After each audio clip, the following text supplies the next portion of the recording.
You know what my low is? I forgot to tell you all yesterday was Fat Tuesday. I mean, that's why I put it in yesterday's video title on YouTube. And that because I completely forgot it was Fat Tuesday. For those of you who don't know, Fat Tuesday, I'll explain Fat Tuesday in a minute. So that's my low. My high is, I was able to, celebrate in my own way. I just got myself a bunch of pizza. And my act of kindness was, honestly, I've been meaning to sort of check up on my, actually, I don't really know if it's not,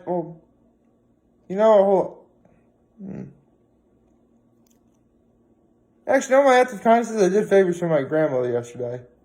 I haven't used that one in a little while. So, with that said, good morning and happy Ash Wednesday, everyone. Right, I was about to explain what Fat Tuesday is. It's Ash Wednesday. Well, Fat Tuesday, obviously being the day before Ash Wednesday, is basically the last day before Lent begins. Basically, Lent is a time of, making sacrifices, atonement, sort of reflection, if you will.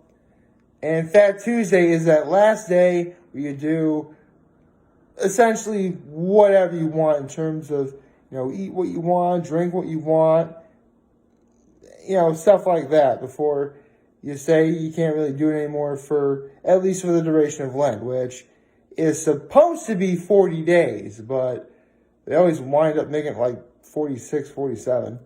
Seriously, by all accounts, if it really was 40 days, Lent would be over before the end of March, instead of being April 5th, which is what it's supposed to be this year. But actually, it would be April 1st is when it would be officially.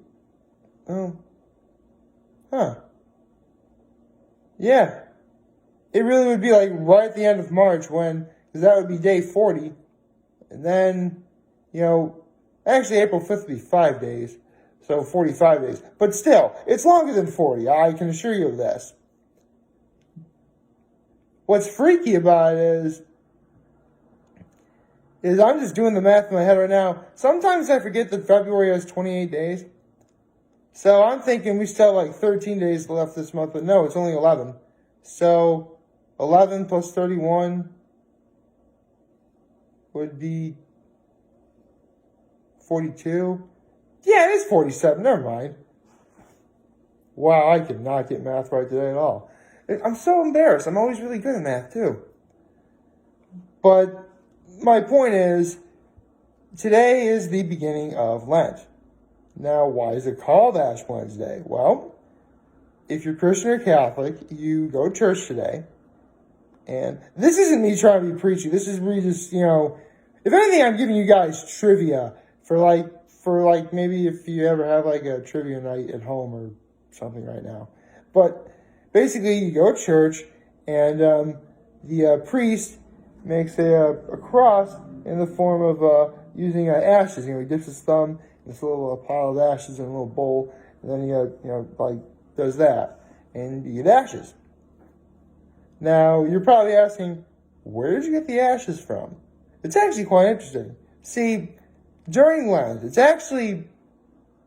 literally the final Sunday before Easter. It's called Palm Sunday, where when you go to church, you get palms. They have lots of palms. There are palms as far as the eye can see. And whatever palms aren't taken, they actually burn those palms down into the ashes that they use for Ash Wednesday the next year. So basically, the ashes I'm getting on my forehead are from Palm Sunday over a year ago. It's actually quite a way to make use of what you're doing. So it's quite nice in that regard. So with that being said, we have we have that going on. This is a time of reflection, sort of sacrifice. To be perfectly honest, I used to really do that a lot with giving up sweets for Lent. But honestly, it got to the point where I got to be so incredibly miserable. Even some of my family were worried about me a little bit. I mean, don't get me wrong, I like sweets a lot now, but it was a lot worse back then. At least now I can look back and say, okay, I'm not going to be like that anymore. So, in that regard, I like to think it helped.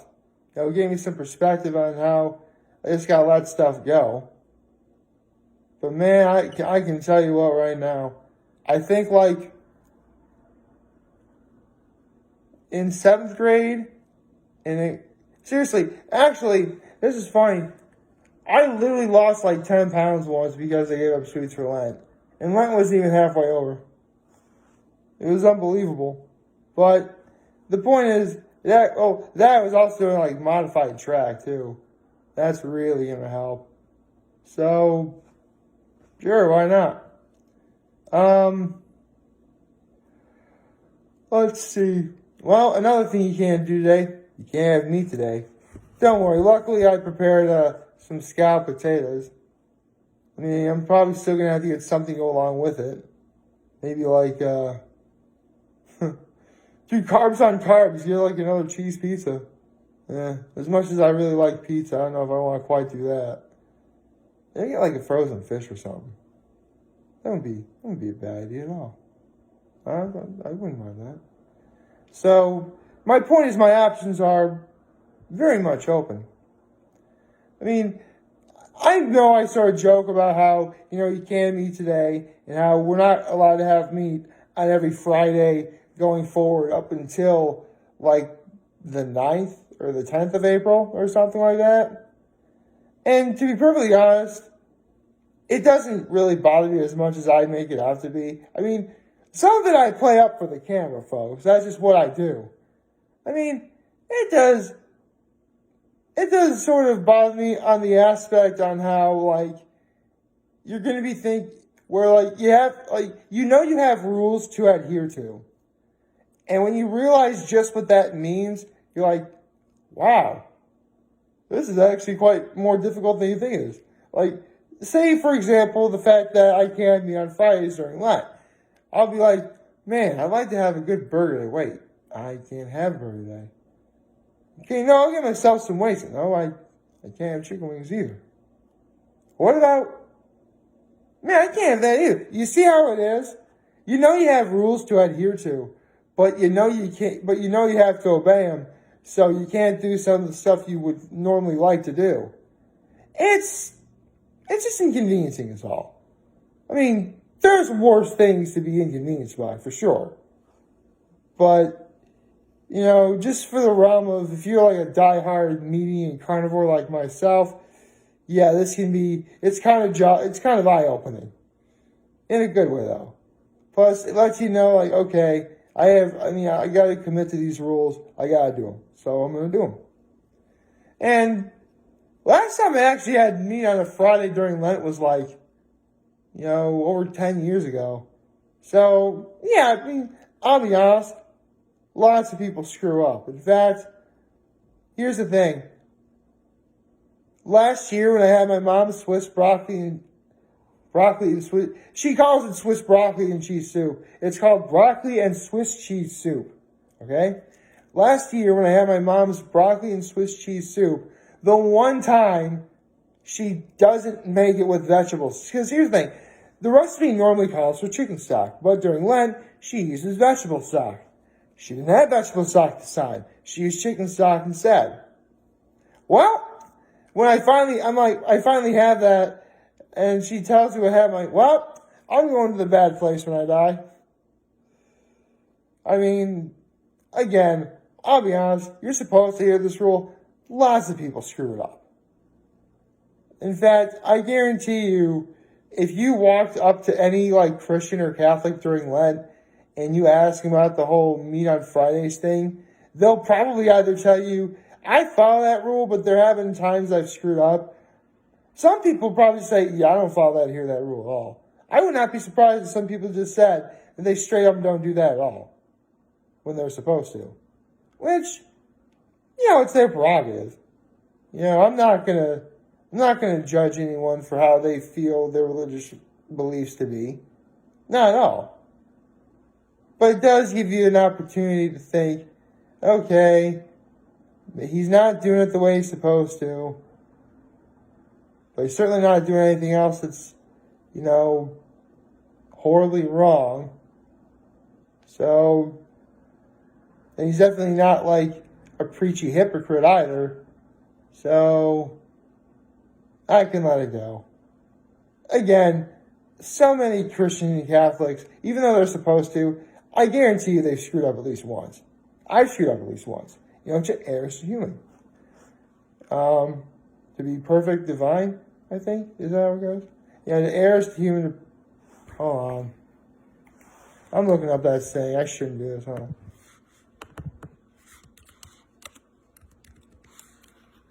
To forgive is divine. Okay.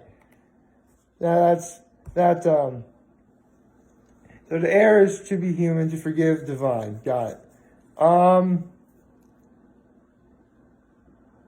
It does give me some perspective on, what it is my plans are going to be for today.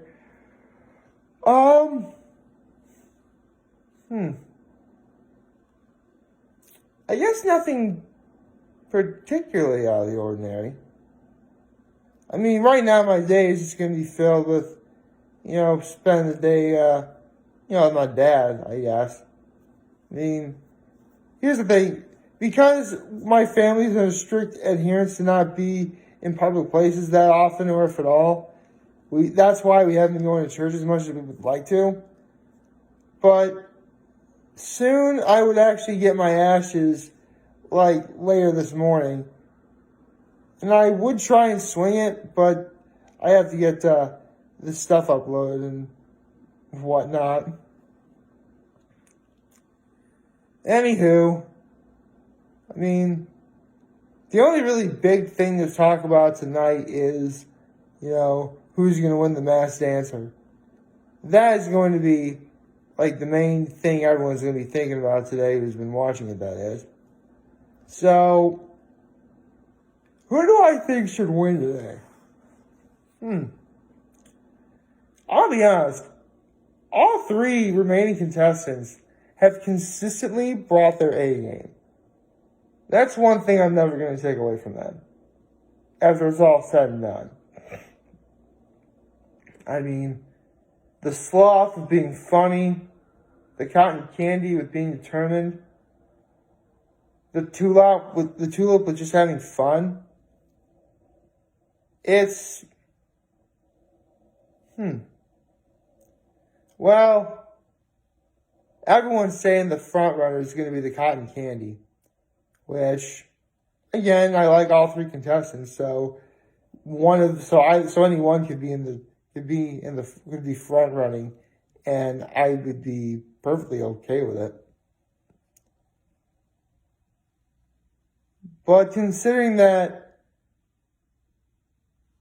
I do believe one of the cotton candy's clues involved falling from grace and then literally falling while practicing one of her sketches, I do feel the cotton candy has actually come the long way. So, until at the last minute I change my mind, and it'll be off camera because it's probably when it's going to happen like it usually is. Unless I'm proven wrong, I'm thinking cotton candy's going to win it all. But that's just my 2 cents. I mean, again, all the main contestants are great. And let's be honest, Fox is saying there's going to be a 2-hour season finale of The Masked Dancer. Yeah. That's not what is going to happen at all. What's going to happen is we're going to have, the first hour be like a recap of the entirety of the first season.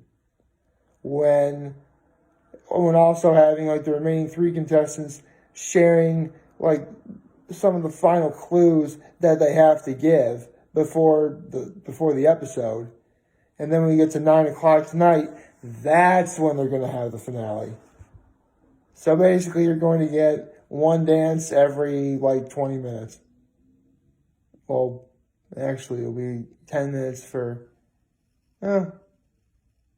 So roughly between 15 and 20 minutes, that's when you're going to get a dance. So, we shall see. Like, favorite, share, subscribe, and follow me on social media. I'm you guys enjoy your home in this video for all you guys watching the video. Hopefully you have a wonderful, wonderful hump day. And happy Ash Wednesday. Happy beginning of Lent. And remember, if you guys want to talk to me, I'm going to be here to London. Also, be like, take care and make good choices. See ya.